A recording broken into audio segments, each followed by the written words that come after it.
వాలంటీర్ల ద్వారా లబ్ధి పొందే ఆలోచన, లేదంటే నిజంగా వాళ్ళందరూ రాజీనామాలు చేసేసి వాళ్ళని వైసీపీ అంటే చాలా మంది వైసీపీ కార్యకర్తలే ఉంటారు. మార్చుకొని తద్వారా ఓటింగ్ మీద ప్రభావితం చూపించుకునే ఆలోచన కూడా ఉందా? ఇప్పుడు చేస్తున్నారు. వాళ్ళు మొట్టమొదటి దశలో వాళ్ళని కార్యకర్తలుగా చూడాల. అవును. ఫస్ట్ అయితే ఎంప్లాయీస్‌గా అఫీషియల్ ఎగ్జామ్ పెట్టి రిక్రూట్ చేశారు. అవును. స్టార్టింగ్‌లో. ఆ తర్వాత ఏమైందంటే రూ. 5,000 వాళ్ళేమనుకున్నారు జాయిన్ అయ్యేటప్పుడు గవర్నమెంట్ కాబట్టి 5,000తో పెట్టుకున్న తర్వాత మనకి పెంచేస్తా ఉంటారు. పెంచేస్తారు అని అవును. ఆశించారు. అవును. అట్లా కాదు అని గ్రహించిన తర్వాత వెళ్ళిపోవడం చాలా ప్రారంభించారు. మంది అట్లా వెళ్ళిపోయారు. పద్దాక ఎగ్జామ్స్ పెట్టడం అనేది కష్టమని భావించి హ్మ్. లోకల్ కలెక్టర్లకి అధికారం ఇచ్చేశారు. ఎమ్మెల్యేలని ఆ సంగతి చూడమన్నారు. అవును. దాంతో ఏమైపోయిందంటే ఇక కార్యకర్తల రిక్రూట్మెంట్ ప్రారంభమైంది. అయితే మొన్న ఈనాడే రాసిన దాని ప్రకారం 3.5% అట్లా ఉన్నారు అదే. మాట విన్నది రాజీనామాలు చేసి. రాజీనామాలు చేసి. మిగతా వాళ్ళందరూ మామూలుగా ఉన్నట్లే కదా. అంటే తర్వాత పెరిగారు.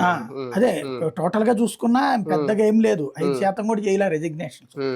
ఇప్పుడు వీళ్ళ కాన్సెప్ట్ ఏంటంటే ఎప్పటి నుంచి మారారు వీళ్ళు, ఈ ఎలక్షన్స్ అప్పటి నుంచి వీళ్ళు మారడం బిగించారు. అదే కోడ్ వచ్చిన తర్వాత. కోడ్ కాదు, కోడ్కు ముందే లాస్ట్ గృహ సారథుల మీటింగులు అప్పుడు ఎమ్మెల్యేలు ఇంటింటికి ఎమ్మెల్యే వెళ్ళడం ప్రారంభించినప్పటి నుంచి ఎమ్మెల్యేతో గడప గడపకప్పుడు ప్రారంభించారు. కానీ అప్పుడు కూడా చట్ట ప్రకారంగా